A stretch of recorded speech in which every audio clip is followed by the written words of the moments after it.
Bangalore. I am an adjunct professor at KMC Manipal. So I'll be speaking on the PMC reconstruction.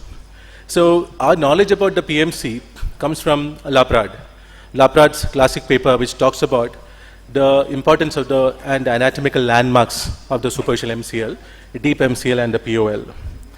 So this forms the posteromedial corner. So now when we look at the anatomy and the paper, how we devise this, we find that on the femoral side is focused on three main points. That is the medial epicondyle, adductor tubercle and the gastrocnemius tubercle. And all the structures have been based in these particular spots. So if you look at the superficial MCL, you can see that the superficial MCL femoral attachment is this 3.2 millimeter proximal and 4.8 posterior to the medial epicondyle. And you can see at the tibial attachment, it is 6 centimeter down the joint line. The deep MCL, it consists mainly of the meniscofemoral and the meniscotibial portion.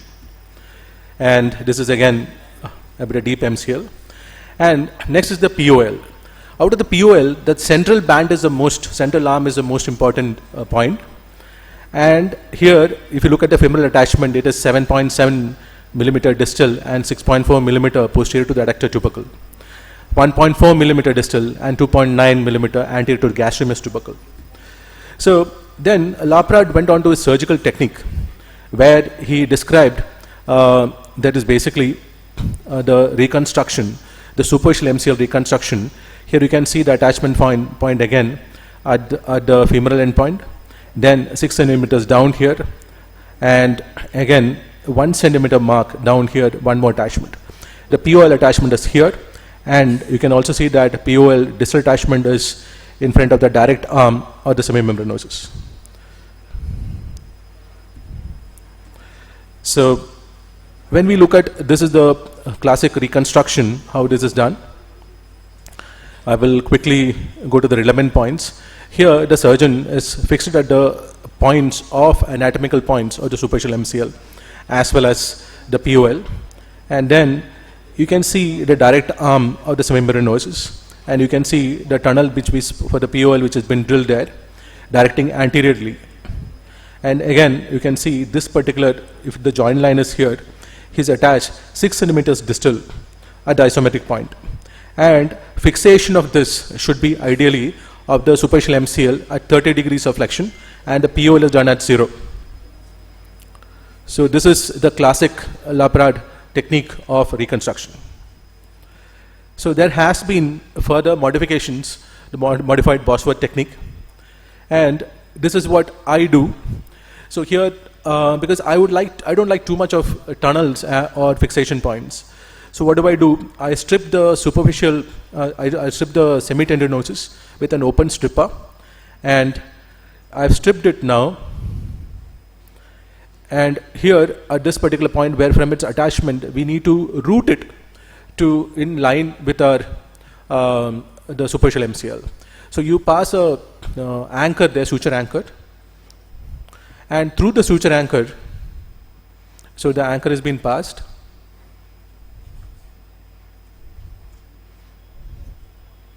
and you pass the hamstring semitendinosus through the tunnel here. You tunnel it through the soft tissues up and keep pulling on it, and then knot up the anchor.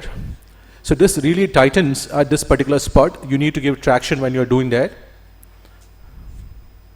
And then here you identify the isometric point. You twist it around, you can see the isometricity, and direct your tunnel proximally and anteriorly. So this way, and then you take 2 centimeters of this, you double it, you find out how much is going into the tunnel. So 2 centimeters, you do a whip stitch,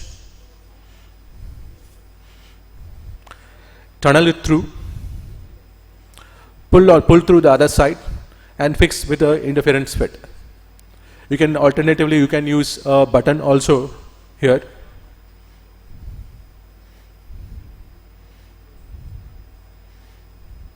Then you pull it down and find the direct arm of the semimembranosus. So it should be very much near the joint, and you find that, and then it pull it down and again fix it down.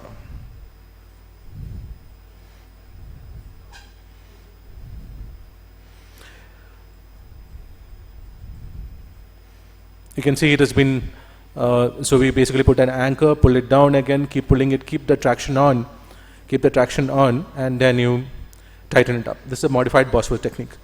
So there is modification. Dr. Joshi sir has done this weave technique. So it's very, very interesting. So how he is modified it is, he is basically, instead of what I find the main difference is, you make the cut in the superficial MCL, and instead of using an anchor here, so you save up on the anchor, you pass it through here, from here to here, and you whip stitch there. So basically you weave it so that you save on the anchor there. The remaining technique seems to be the same. So that's how he's passing it around, and he's basically stitching it there. So again, very interesting technique. Then another is the Kim technique. I don't usually use this. So quickly coming to the literature on this, a few slides.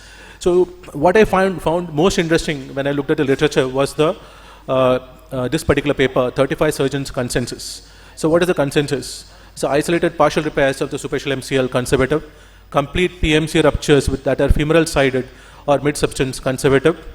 So displaced tibial superficial MCL avulsions and displaced femoral superficial MCL avulsion surgery, intra-articular entrapments and MCL stena lesion surgery.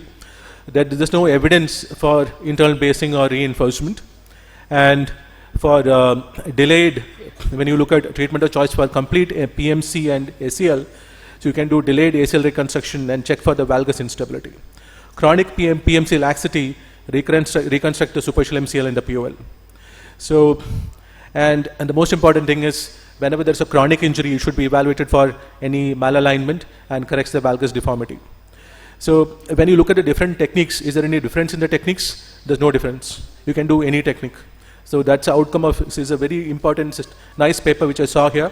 So this again shows that there's no difference between any of the techniques you use. So recommendations are, all techniques have excellent and comparable results. All techniques prevent valgus opening and restores rotatory stability.